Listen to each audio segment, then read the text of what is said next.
practice field, they better bring their A game. They better be ready to go to work, because if not, he's not necessarily going to say anything, but he's going to shame them by the way that he's working in practice.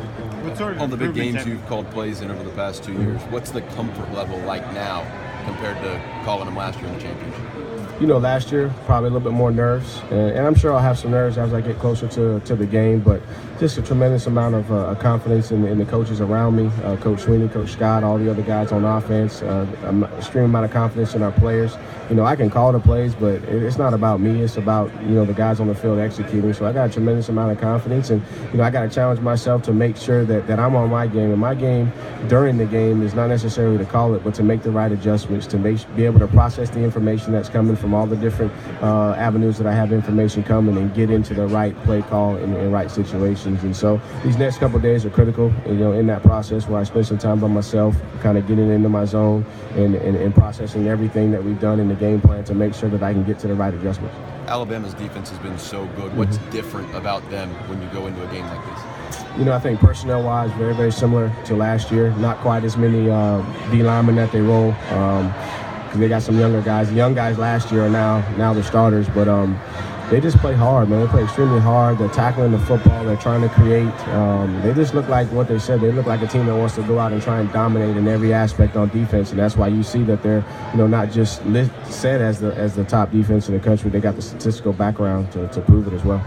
As a homegrown South Carolinian, what would a championship mean for the state, not just for Clemson? I think it'd be huge for the state.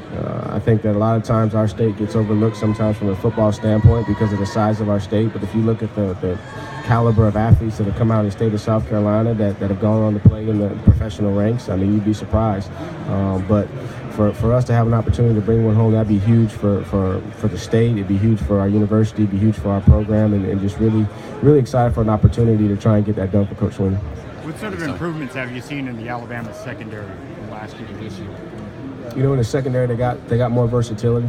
I think last year, they were playing the same guys all the time, but you see a lot more guys roll in, and because of 15, I think it's Harrison, is that his name? 15, because of his size back there on the hash, they can drop him down inside the box and bring in an extra, dime guy, so they can play with 6 DBs, whereas last year they kept their linebackers on the field most of the time. They can use him as a nickel. So they can use him as a dime back, because they already have Tony Brown out there playing as the nickel back, and so they get a lot of speed on the back end that can be disruptive. And because they can rush with 4, and then if they need to rush 5, they can rush Ruben and still have the best cover quality guys on the back end. So that gives them a lot of containment then on the defense. Gives them some containment on the defense, as long as they stay in their rush lanes. But then also they can force the ball to come out a lot quicker because of the rush, and so now you have more athletic guys on the back end to make plays on the ball when it's coming out quicker.